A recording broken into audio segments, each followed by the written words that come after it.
திமுக முறைப்படி முஸ்லிம்களை நடத்திச்சு. எப்படி நடத்துச்சு? முதன்முறையாக ஆட்சிக்கு வந்ததுமே மீலாது நபிக்கு அரசு விடுமுறை அறிவித்தவர் கலைஞர் கருணாநிதி. இந்தியாவிலே முதல் முறையாக உருது பேசும் முஸ்லிம்களை பிற்படுத்தப்பட்டோர் பட்டியலில் சேர்த்தவர் கலைஞர் கருணாநிதி.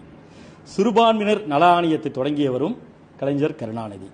வக்பு வாரிய சொத்துக்களை பராமரிக்க முதலாக மானியம் வழங்கியவரும் கலைஞர் கருணாநிதி. தமிழ்நாடு சிறுபான்மையினர் பொருளாதார மேம்பாட்டு கழகம் தொடங்கியவரும் கலைஞர் கருணாநிதி. உருது அகாடமியை தொடங்கியவர் கலைஞர் கருணாநிதி. காகிதமில்லத் மணிமண்டபம் கட்ட நிதி ஒதுக்கி இடம் ஒதுக்கியதும் கலைஞர் கருணாநிதி. பிற்படுத்தப்பட்டோர் இடஒதுக்கீட்டில் இஸ்லாமியர்களுக்கு 3.5% விழுக்காடு உள்ஒதுக்கீடு கொடுத்தவரும் கலைஞர் கருணாநிதி. காகிதமில்லத் மகளிர் கல்லூரியை உருவாக்கியவர் கலைஞர் கருணாநிதி. இப்படி சொல்லிக்கொண்டே போலாம். இந்த மாதிரி பல விஷயங்கள் கலைஞருடைய ஆட்சி காலத்தில் செய்யப்பட்டாங்க. அது மட்டும் இல்லாம இந்த ஆட்சி அமைந்தவுடனே சிறுபான்மையினர் ஆணையம் அமைக்கப்பட்டதும் கலைஞருடைய ஆட்சியில் தான். அதே மாதிரி சிறுபான்மையினர் விடுதியில் பண்டிகைகளுக்கு சிறப்பு உணவு வழங்கப்பட்டதும் இதே திமுக ஆட்சியில் தான்.